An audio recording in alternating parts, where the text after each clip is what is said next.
The southwestern province of Balochistan in Pakistan has been in constant unrest and armed rebellion since Pakistan was carved out of India in 1947. The latest incident of train hijack by Balochistan Liberation Army has once again propelled this region into the news. The reason for this decades-long rebellion is the demand for Balochi independence, the roots of which lie with the betrayal of Muhammad Ali Jinnah, who was the founder of Pakistan. The question arises, why do the Balochis want freedom from Pakistan?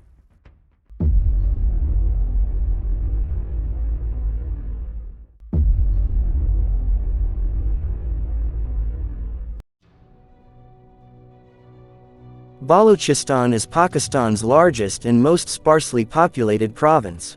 It is home to Balochi and Brahui tribes, who are also present in parts of southwestern Afghanistan below the Helmand River and in the provinces of Sistan and Balochistan in Iran. Not much is known about the origins of these tribes, but the linguistic data suggests that Balochi tribes must have come from west. Brahui tribes seem to have migrated from east, and some people groups like Dewar, who are agriculturalists, must have been in this region since much earlier. What is clearly known is that Balochi and Brahui tribes established a confederacy in the Kalat region in 1666, which was called Khanate of Kalat. This was in response to the threat of Mughal expansion into the region. At its greatest extent, the Khanate controlled the territory from Kerman in the west to Sindh in the east, and from Helmand River in the north to the Arabian Sea in the south. In the first half of the 19th century, British started taking interest in the Khanate of Kalat for its geographical position in order to use it as a base to defend the frontiers of British India against Iran and Afghanistan. They attacked and took control over Kalat in 1839, by which point the Khanate had lost a sizable chunk of its territory to Persians and Afghans. The region came under full British control after the signing of Treaty of Kalat in 1876 between the British and the Khan of Kalat. The Balochistan Agency was formed in the following year, comprising Chief Commissioner's province of Balochistan, which became part of British Raj, and 4 princely states of Kalat, Las Bela, Karan, and Mukran. A military base was established in Quetta, which played a major role in Second and Third Anglo-Afghan Wars. British faced fierce resistance in the region, so they had to adopt a policy of non-interference. While the Balochi territory in the west under the Persian control also struggled against the Persians. In the 1940s, Balochi politics became complicated as the Khan of Kalat at the time, Mir Ahmad Yar Khan, received some concessions of power from the British and wanted Balochistan to be a separate state. The Muslim League under Muhammad Ali Jinnah was enticing the Balochi people to join the demand for a separate country for Muslims, which the Balochis and the Khan supported, whereas the political parties affiliated to the Indian National Congress supported the idea of an undivided nation with a Balochi autonomy.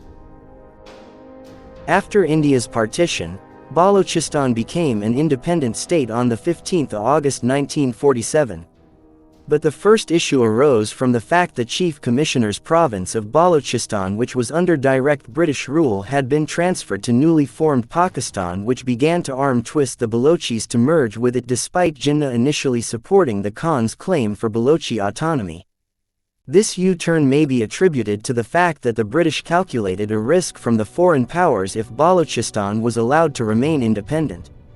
Pakistan kept the diplomatic pressure on the state of Kalat, while at the same time pressurizing and enticing the other states of Mukran, Las Bela and Karan, which eventually acceded on 17 March 1948.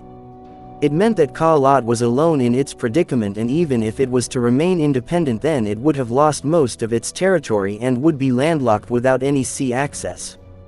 The Khan of Kalat risked losing his hold on Kalat, and hence under immense pressure and lack of options he chose to join Pakistan on 27 March 1948.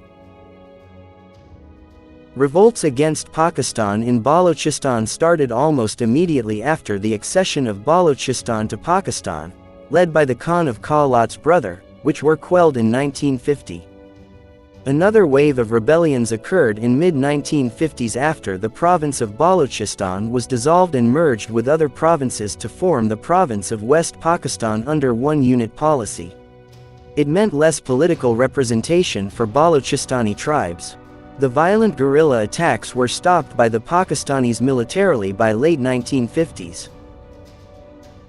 Intense guerrilla insurgency started in the 1960s against the aforementioned one-unit policy, and also demanded the share in the revenue generated from oil fields in Balochistan. The casualties on both sides were numerous and the bloodbath continued till ceasefire in 1969, and abolition of one-unit policy by President Yahya Khan in 1970. However, the unrest continued in the region, which led to the imposition of martial law by President Bhutto in 1973. Armed insurgency followed in response, which again resulted in thousands of casualties on both the sides, and the rebellion was brutally crushed with Iran's assistance. Since the mid-2000s, the insurgency has once again picked up amid demands for more control on provinces' resources and for stopping further construction of military bases in the region. On 12 August 2009, Khan of Khalat Mir Suleiman Dawood declared himself ruler of Balochistan in exile, and formally announced a Council for Independent Balochistan, which includes claims over Pakistani Balochistan and Iranian Sistan and Balochistan. Separatist group Balochistan Liberation Army has led this insurgency from the front, and they have been brutal in their methods. As a result, they have been named as a terrorist organization by several countries including the USA, and have been accused of extorting, kidnapping and even sexually assaulting the locals. The 11th of March hijacking of the Jafar Express train and the subsequent massacre is just the latest incident in this long struggle for independence, which continues for now.